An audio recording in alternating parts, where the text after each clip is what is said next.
So you've just bought your brand new Galaxy Watch and you're realizing it's great, but you have to keep putting it back on its charger at the end of the day. Well, in this video, I'm going to show you how to make the battery in your Galaxy Watch last longer between charges so you can get the most out of it.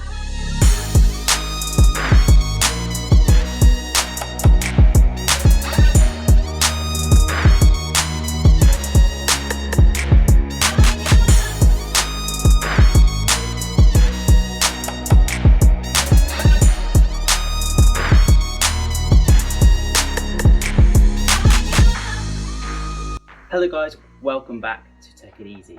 First and foremost, thank you so much for helping me reach 1,000 subscribers. I'm aiming for 1 million next week. No, but in all seriousness, thank you so much. Okay, so enough YouTubery stuff. How do we make the battery on the Galaxy Watch last longer? Let's find out. So there's a few things you can do, and the first one I would like to cover is your choice of watch face. Yep, that can actually affect how fast your battery is drained throughout the day. I noticed the biggest change in battery life when I picked a simpler watch face, such as the Simply Silver watch face. Now, I would really recommend this watch face purely because it looks really smart and it's really simple, and it gives you all the info you need, including your steps, date, time, and battery life. If you want a few more ideas for battery saving watch faces, there are a couple that will have the same effect featured in my top 10 minimal Galaxy watch faces video. You can click the pop-up on screen now to cue the video after this one. So to go along with this watch face, there are a few other things that you can do. Because the white of the dials and the numbers are easier to read, this means you can now go ahead and bring the brightness down. You should be able to make do with about 3 to 4 brightness.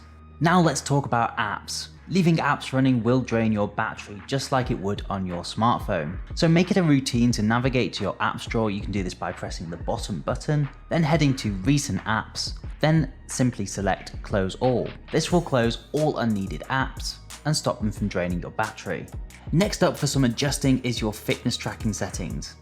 I would recommend changing the frequency of which your watch measures your heart rate and stress levels to manual measurement only.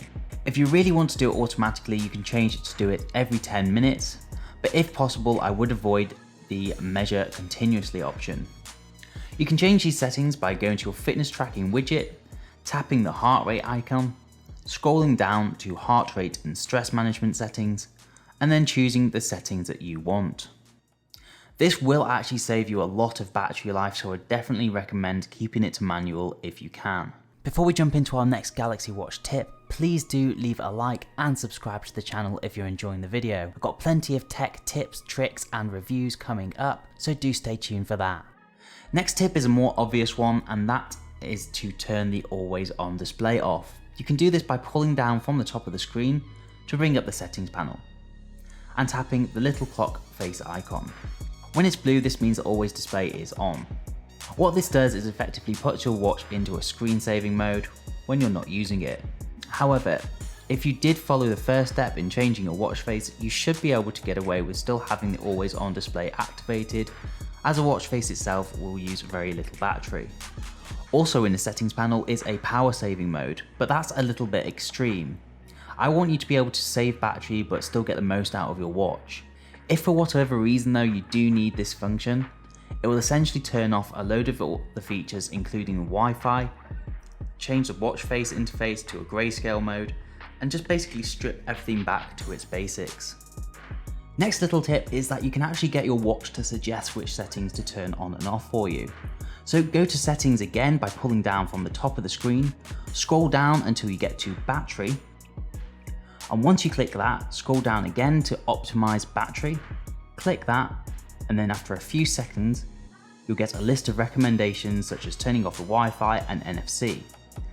NFC would be a really good one to turn off, as you don't really need it on all the time. You'll only really need it when you get to a checkout or when you need to pay for something if you do use the Samsung Pay. Next thing to check on is Bixby.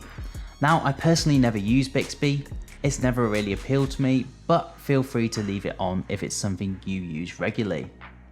Otherwise, navigate to the Bixby icon or double tap the bottom button on your smartwatch to bring Bixby up. Then head over to the options and turn off voice wake up. This essentially means that Bixby is always listening out for you, which in turn means it's always using your battery. Now this one's for those of you who have the LTE version of the watch. I don't have this version, so I can't give you an example, but I do know that using the LTE functions actually drains you a lot of battery life. So if you don't need the LTE functions, try and keep your phone connected just via the Bluetooth option.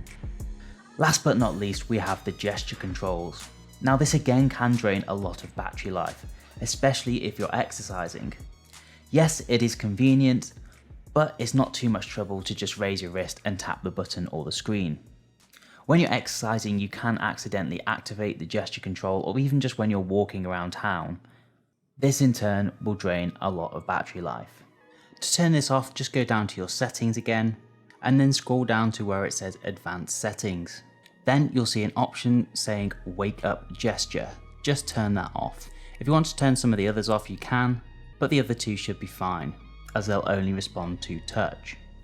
So that just about wraps it up for this video. Please do let me know in the comments section what sort of videos you want to see in the future, and if you have any questions on the Galaxy Watch, then maybe I might be able to answer them for you. But for now, thanks so much for watching. Please do leave a like and subscribe to the channel, and I'll hopefully see you in the next one.